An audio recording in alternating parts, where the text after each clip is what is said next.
Here's a rundown of some of the things Dookie Booty talked about at his press conference today. His health and if he was okay, but didn't know that people were taking it to the extent of thinking that he was dead. He said it's fake news. Yeah, unfortunately, he is very much alive. He's beefing with Colorado. Supposedly, he's moving the Space Command Center from Colorado out to Alabama, which we don't care. They better take our sponge state status as well, because we don't want that. Dookie Booty just mad because our governor, Jared Polis, won't change our all-mail ballot system, which he hates so much.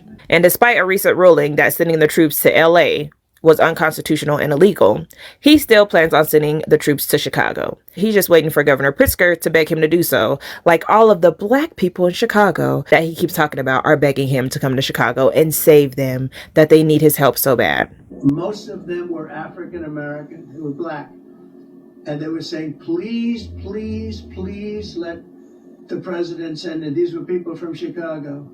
Please, we need help. We need help. We can't walk outside. We're petrified.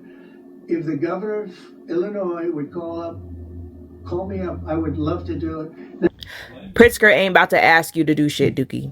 And you know that shit is illegal. He also confirmed the strike on the Venezuela-linked vessel. That vessel was supposedly linked to a narco-terrorist organization. He also said that over 600 military lawyers will be temporarily deployed as immigration judges to handle case backlogs. And we all know that a judge recently ruled that his tariffs were illegal. So now Dookie Booty is trying to put in an emergency appeal with the Supreme Court so that he can get that overturned. Because he just needs his tariffs. He don't know how they work. All he knows is that it makes him and his family a lot of money when he does it. Dookie Booty's scared that we're going to have to pay back trillions for these tariffs. He's hoping and praying that a Supreme Court judge is going to rule in his favor. Unfortunately, I didn't hear anybody ask him about the Epstein files or ask him about the Epstein victims that are going to be speaking out tomorrow at their own conference. And then they asked him about Putin and how he feels about China and India's leaders getting together and having a meeting. He instantly was irritated. And then, of course, brought up the meeting that they had. But ain't nothing came of that meeting. It's been how long? And you still ain't heard nothing? So he's expecting to get a call to be invited for a meeting since they're having meetings. But no, Dookie, they leaving you out. You're not involved in this. It's the NTR Tech app. Please like the video, share, and subscribe to the channel. Okay, y'all. So obviously, we all know it was all rumors that Trump has passed. But no, he's still here. Speaking of Donald Trump, he's planning to send the National Guard to Chicago, Baltimore, and New Orleans. A lot of residents are saying it's not needed, while others are asking how will deploying military to these areas for 30 days clean up the crime on the street. Either way, reports affirm that the administration is moving forward with their decisions. So much more to dive into. Well, thank you very much. It's a very important day and an important announcement with great friends of mine. I think I can say... Chat down below your opinions or concerns with Trump's decisions. I rate a 10. I can't always say that, even if they're Republicans, and these are Republicans. Remember when Trump said Russia had 2 weeks or there would be severe consequences? Yeah, me neither, and apparently neither does Putin. So let's do the math, because 2 weeks done kind of came and went in a day. And guess what?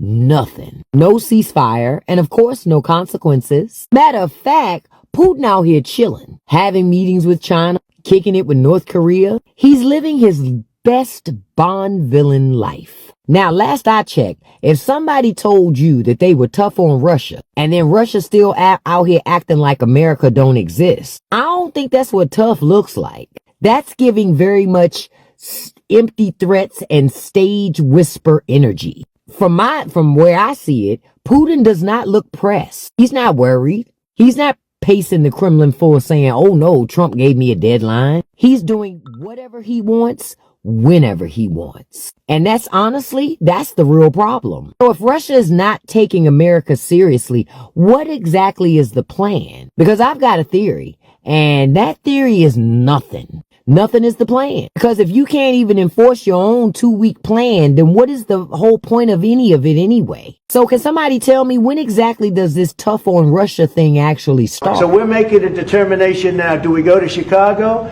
or do we go to a place like New Orleans, where we have a great governor, Jeff Landry, who wants us to come in and straighten out a very nice section of this country that's become quite tough, quite bad.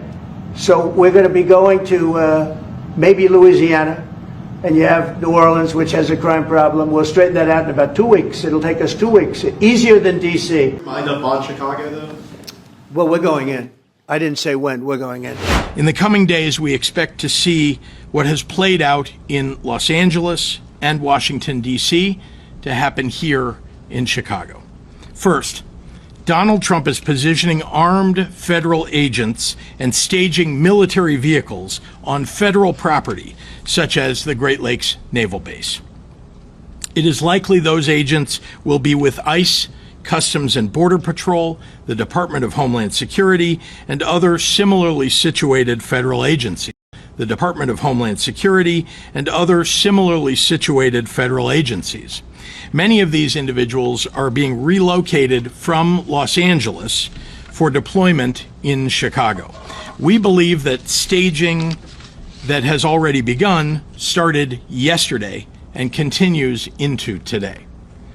Second, unidentifiable agents in unmarked vehicles with masks are planning to raid Latino communities and say they're targeting violent criminals. As we saw in Los Angeles, a very, very small percentage of the individuals they will target will be violent criminals. Instead, you're likely to see videos of them hauling away mothers and fathers, traveling to work or picking up their kids from school. Sometimes they will detain, handcuff, and haul away children. They are law-abiding individuals who pay taxes and contribute to the communities who feel safe going to work and attending mandatory immigration check-ins. In other words, they're following the law. Donald Trump is crushing the U.S. economy.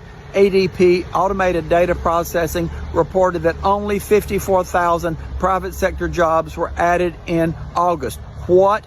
Only 54,000. They were expecting 75,000, and this is down from 106,000 that ADP reported in July. Donald Trump's tariffs and his immigration policies are crushing the U.S. economy with skyrocketing prices, skyrocketing inflation, and other problems. Many companies are laying off. Jobless people applying for jobless claims this last week increased to 237,000 people, up from 8,000 people applying for unemployment the week before. What? 237,000 versus 8,000 the week before? That is a massive increase, Donald Trump. Why is that? Why are all these companies laying off and not hiring? Donald Trump, this is you and your economic policy that's getting us here. I thought you were this brilliant businessman. How many times did you file bankruptcy? 6. You ran casinos in the ground, right? How many other companies went out of business because they didn't do well? And how much did you increase the deficit the first time you were the president? More than any other president in history. 25% of the entire deficit the United States had is because of you giving tax cuts to the rich. So there you have Donald Trump's business ability. Love to hear from my Democrats, my MAGAs, my crazies, my cuckoos, my burned out light bulbs. And been spending $200 million on a ballroom at the White House. Right. Love to hear from everybody.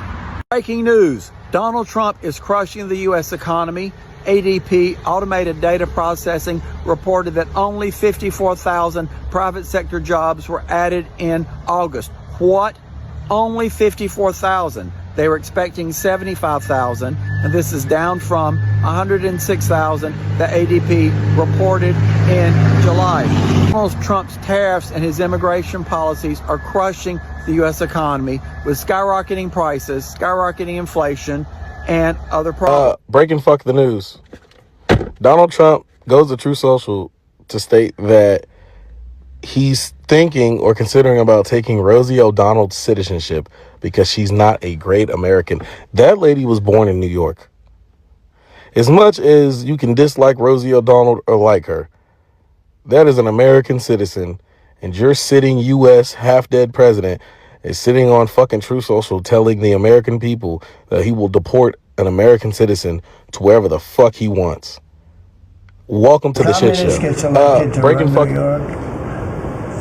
It can never be the same, but we have tremendous power at the White House to run places when we have to. You have a lot of crooked things going on in New York. We're going to straighten out New York. Maybe we're going to have to straighten it out from Washington. Now, the New York Times is reporting that advisors to Trump are trying to induce the current incumbent mayor, Eric Adams, to leave the race by dangling an administration job for him. Quote, the talks have also involved finding a possible place in the administration for the Republican candidate Curtis Sliwa.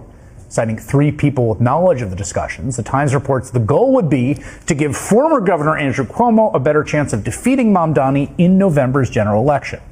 Politico reports Adams has been offered a position at the Department of Housing and Urban Development, according to a person with direct knowledge of the offer, and that the mayor met with the president's team during his visit this Monday, to Florida.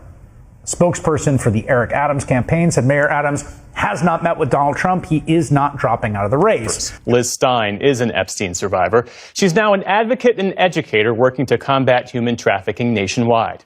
And Jennifer Freeman is special counsel for the Marsh Law Firm, which represents a number of Epstein survivors. Thank you both for being here. Good to be with you. And Liz, I'll start with you. As I mentioned, you are among the survivors now speaking out. What do you hope to accomplish by sharing your story publicly? I think that what we accomplished today is something that we haven't been able to accomplish so far. I think that a lot of the survivors have told their stories in different ways. And we've been telling our stories all the way back to 1996 when Maria Farmer first reported what was happening with Epstein. So we've been telling our stories for years, but we've been telling them individually. And bringing us all together today for the rally and the press conference really gave us a sense of unity and a sense that our collective voices couldn't be ignored. A sense of unity. The Epstein case has fueled conspiracy theories. It's fueled political fights. The president today referred to it as a Democratic hoax. What does it feel like as a survivor to see your lived trauma reduced to political fodder? Well, I think it's important for people to understand that this is not a political issue. This is a crime, and the crime is sex trafficking. And so we had 20 Epstein survivors gathered today. To have so many women coming forward with similar stories. We don't know each other. We've never met each other, most of us. Yet we have this commonality, and it's being ignored and downplayed. The amount of emotional turmoil that you go through in coming out and telling your story, the risk to your safety, your life changes forever when you become public. Congress last night, as you both well know, released thousands of pages of documents related to the Epstein case. Most of them were already public. There could be more to come. From your perspective, is that enough, or do survivors need something more concrete in order to feel real accountability? We want substantive information released, and what was released last night is a lot of what's already been released, and it's not new information. So I think that what would really impress us would be if we saw some transparency and something more than just a show. Same question.